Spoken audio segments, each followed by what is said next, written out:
Kwa taarifa hizi kwa ishara. Na mtazamaji, runinga ya Citizen imepata picha za kipekee ambazo zinaonyesha namna maafisa wa polisi waliomfikisha marehemu Albert Ojwang katika hospitali ya Mbagathi hawakuwa na haraka licha ya madai ya polisi kuwa aliondoka kituo cha Central akiwa na majeraha yaliyohitaji huduma za dharura. Kanda hiyo imethibitisha polisi walichukua zaidi ya dakika 20 kumpeleka katika chumba cha dharura ambako wauguzi walithibitisha tayari alikuwa amefariki kabla ya kufikishwa hospitalini. Gatete Njoroge na taarifa hiyo. Kanda hii ya CCTV katika hospitali ya Mbagathi inapata gari la polisi likiingia ndani ya hospitali polepole saa 7:35 usiku wa manane tarehe 8 mwezi huu. Maafisa watatu wa polisi wakikaa mbele ya gari wakishuka. Wawili wanasimama kando na kuanza kujadiliana na kuondoka kwa mwendo wa aste wakifuatwa na mwenzao. Nyuma ya gari hilo, marehemu Albert Ojwang anasalia bila ya kuangaliwa na yeyote. Shughuli iliyopaswa kuwa ya dharura ikionekana kujikokota licha ya maafisa hao kufikisha Ojwang waliyedai alikuwa na majeraha mabaya.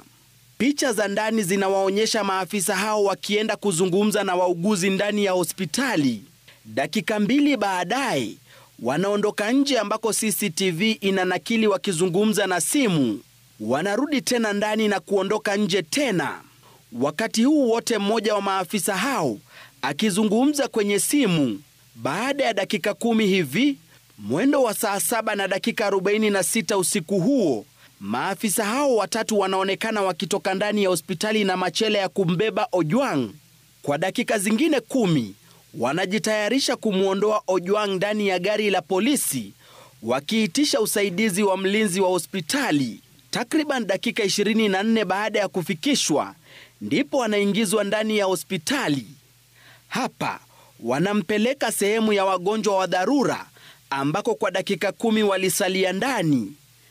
Saa 8:10 maafisa hao wanaondoka na mwili wa Ojwang baada ya hospitali kudhibitisha alifikishwa akiwa tayari amefariki. Mwendo wa saa 8:15 usiku wa manane, gari la polisi linaondoka hospitali ya Mbagathi ikiwa imebeba mwili wa Ojwang. Kanda hii ikiwiana na ripoti ya hospitali ya Mbagathi iliyosema Ojwang akifikishwa alikuwa tayari amefariki kwani alikuwa na majeraha mabaya na mwili ulikuwa baridi.